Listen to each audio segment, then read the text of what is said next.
Hello everyone, ఇంతకు ముందు వీడియోలో టాప్ అనేది కట్ చేసుకున్నాను కదా, అదేనండి స్కూల్ యూనిఫాము. దీనికి వచ్చేసి నేను స్టిచ్ చేస్తున్నానండి. ఇలా స్టిచ్ చేసేటప్పుడు దీనికి వచ్చేసి హ్యాండ్స్కి వచ్చేసి ఒక చిన్న పట్టీలాగా 1 ఇంచ్ కానీ మనము 1/2 ఇంచ్ కానీ వేసుకుంటే, అంటే ప్యాంట్ క్లాతే వేసుకుంటే మనకు చూసేదానికి పిల్లలు వేసుకున్నప్పుడు చాలా లుకింగ్గా ఉంటుందన్నమాట. ఇలా పట్టీ వేసేసుకుంటే, ఇలా పట్టీ వేసుకున్నాక దీనికి ఒక స్పెషల్ ఉందన్నమాట, కాలర్ నెక్ అండి. ఈ కాలర్ నెక్ కొత్తగా స్టిచ్ చేసే వాళ్ళకి, అంటే పాత వాళ్ళకైనా కాలర్ నెక్ అనేది అస్సలు రాదనమాట.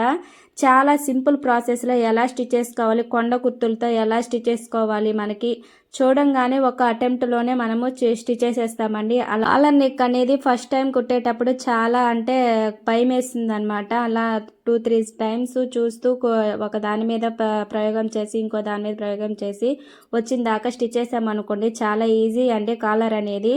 ఇక్కడ కాలర్ కోసం నేను 3 ఇంచెస్ అలా పెట్టుకొని స్టిచ్ చేసుకుంటే చాలా నీట్ ఫినిషింగ్తో పిల్లలకి, చిన్న పిల్లలకైనా పెద్దవాళ్ళకైనా చాలా బాగుంటుందండి. మనం డ్రెస్సులు కుట్టుకుంటాం కదా మెటీరియల్, వాటిలో కూడా స్టిచ్ చేసుకుంటే చాలా నీట్ ఫినిషింగ్ ఉంటుందండి. ఈ వీడియో నచ్చితే ఒక చిన్న లైక్ అండ్ సబ్స్క్రైబ్. నెక్స్ట్ వీడియోలో కలుద్దాం. Thank you.